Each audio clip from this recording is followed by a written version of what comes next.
គ្រប់សួស្តីបងប្អូនទាំងអស់គ្នាសូមស្វាគមន៍មកកាន់ Channel YouTube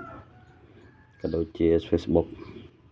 ឥឡូវអត់មាន Page ទេបងប្អូន Page ដោយសារ Page វាខូចហើយអីវ៉ាន់ដែលបងគាត់កំងពីមុនគាត់បានផ្ញើលុយផ្ញើអីមកហើយតែម្ចាស់គាត់ដូចជានៅជប៉ុនឯណោះទេហើយខ្ញុំផ្ដាំម្ដងហើយម្ដងទៀតឲ្យគាត់ពេលគាត់មើលឃើញវីដេអូ YouTube របស់ខ្ញុំគាត់ជួយតាក់ទងមកផងហើយស្នុកខ្ញុំផ្ញើទៅបើគាត់អត់តាក់ទងមកទេថ្មនឹងຕົកខ្លៃរវាបាត់ណាអីវ៉ាន់របស់គាត់នឹងខ្លៃរបាត់ហ្នឹងបងប្អូនតែអញ្ចឹងឲ្យគាត់ជួយតាក់ទងមកຕົកទៅគេលោផ្ទះខ្ញុំគាត់ច្រឡំដៃច្រឡំអីគាត់លក់បាត់ទៅចង្កាលខ្ញុំអត់បាននៅផ្ទះដែរអញ្ចឹងណាច្រឡំលក់បាត់អីកុនបដៅខ្ញុំកុនអត់ងាយរកបានសងបងប្អូនវិញទេហើយខ្ញុំជំរាបថាបើអីវ៉ាន់ជាក់ស្ដែងចូលប៉ុន្តែគាត់ថាចូលនោះវាតិចជាងចេញហ្នឹងតិចជាងចេញចូលបានតែចេញចូលតិចតែចេញច្រើនសួររកតែអីវ៉ាន់នេះពណ៌ខៀវមកនេះសិតពណ៌ខៀវ BC7 នេះសិតសាច់ស្អាតបងប្អូនចូលតិចទេអានេះចូលប៉ុណ្្នឹងឯងចូលតិចប៉ុណ្្នឹងប៉ុន្តែពិសេសមកស្អាតម្ដុំនេះអីញាក់សាច់ទេហើយថ្មខ្ញុំអត់ឲ្យគាត់ប្របែកទេរាល់ដងអ្នកដែលរកបានឲ្យប្របែកមើលសាច់ក្នុងតែផានេះគឺអត់ឲ្យប្របែកគ្រាន់ណាយើងវាយទៅវាខ្ទាំទៅក្នុងទៀតវានាំឲ្យរំខានទៅដល់អ្នកដែលយកទៅច្នៃទៅធ្វើណា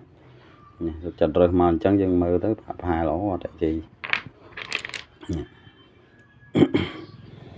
ក៏ពិតសាច់សិតតែជាតិផ្អែមប៉ុន្តែគាត់ថាវាមើលសម្បកខាងក្រៅវាអត់ដឹងនេះប្រភេទអាល់កេតនេះស្អាតដែរខ្ញុំមើលពីក្រៅមើលវាមិនមែនជាសាច់អីតតេឈឹងតែនេះសាច់ក្នុងសាច់ក្រហមងើនេះប្រភេទអាល់កេតស្អាតទៅឈប់ឲ្យបំបែកនេះសាច់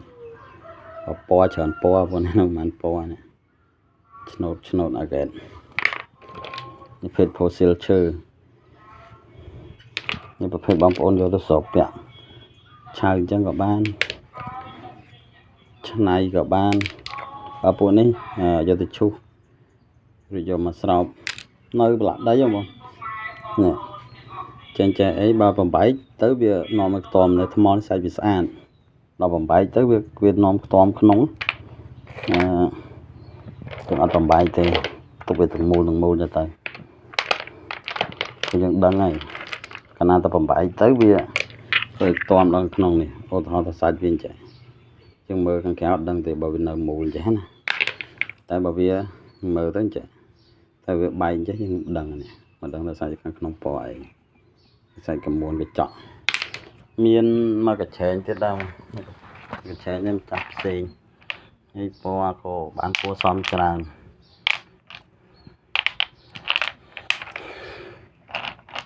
ភេទអាល់កេតអីណាបងប្អូន